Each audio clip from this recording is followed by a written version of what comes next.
Mari. Okey, Umrah DIY Part 2. Okey, kita dah sampai di Madinah Airport. Ya. Nama kau airport ya dia sayang? Prince Muhammad. Tukar tudung dah sebab 3 kali dah muntah. Alhamdulillah ala kulli hal. So kita akan jumpa dengan siapa? Prince. So kita landing di Prince Muhammad bin Abdul Aziz International Airport. Lah dengan adik bongsu yang terencat ni sebab dia daripada Jordan. Aku cakap faedah weh. Terencat kau ni. Besar weh mengena-mengena. Aku tu dah. Aku dah.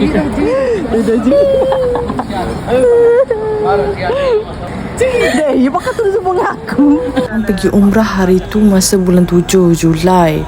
And masa tu sangatlah panas ya. Keluar je daripada airport tu 40 darjah Celsius. Sumpah panas. Terbakar rasa. Siapa ni kau? Trip kali ni kan ramai rombongannya 22 orang. So kita orang decided untuk tempah sebuah bas demi keselesaan semua. Tapi cons dia, kita orang lupa bas ni kan ada tangga. Jadi wheelchair macam mana nak naik. Paksalah juga ambil taksi untuk ke hotel. Tapi bas ni sumpah best. Sejuk gila. Ada peti, ada tandas. Daripada airport ke hotel kita orang tu around 40 minit ke sejam macam tu. And kita orang dapat view ni sangat cantik ya. Sangat excited. Sampai je hotel kita orang check in tu agak lambat lah sikit sebab yelah main dengan orang Arab kan. Kita orang stay dekat Artal International Hotel, Funduk Artal Al-Alami. Kita lupa pula nak ambil gambar. Tapi kita orang duduk satu bilik 4 orang, katil satu seorang. And tak sempit pun. Madinah, Masjid Madinah An-Nabawiyah. Daripada hotel Al-Attar kita just jalan. Berapa meter mah daripada sini?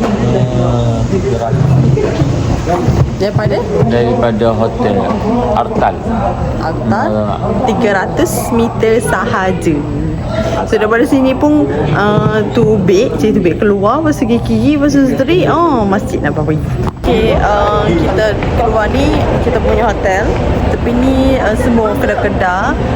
Banyak kedai-kedai macam-macam. Ada bakalah ataupun panggil minimarket, ada tempat makan, ada perfume, macam-macam. So kita just pergi straight. Ada Arta International Hotel tu sangatlah dekat. Kalau berjalan kaki ke Masjid Nabawi, just keluar, pergi straight and ke kanan, lepas tu straight lagi adalah laluan dia. Tapi memang dekat je. Cumanya yelah kita orang pergi masa musim panas kan, jadi sangatlah panas. And rasalah bahang tu. Walaupun masa ni 4 pagi. So korang yang plan nak pergi umrah masa musim panas, I tak recommend ni bawa kipas. Sebabnya tidak membantu. Angin dia sangat panas tau. Subuh pukul 4.17 pagi. 50,000 ya tawi.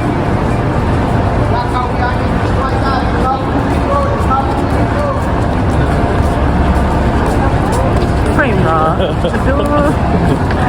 Kau aku. So laluan yang I tunjuk ni actually dia dekat dengan pintu muslimat sebenarnya.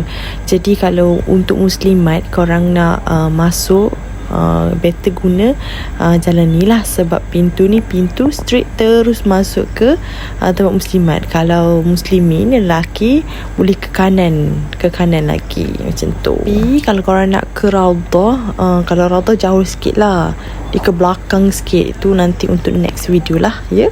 Ini dia kalau Artal International Hotel yang dekat dengan pintu 338 untuk muslimat. So ini adalah pintu 338. Ini adalah Masjid Nabawi. Masjid Nabawi.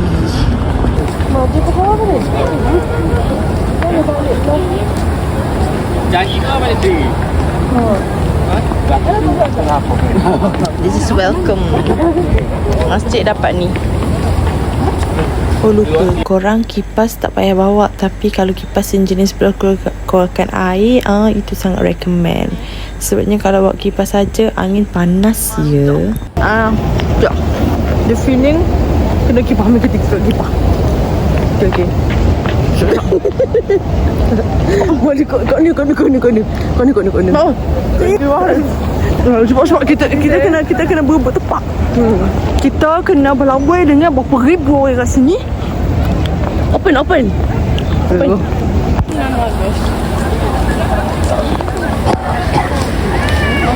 So tempat ni tempat muslimah. Untuk muslim sebelah sana.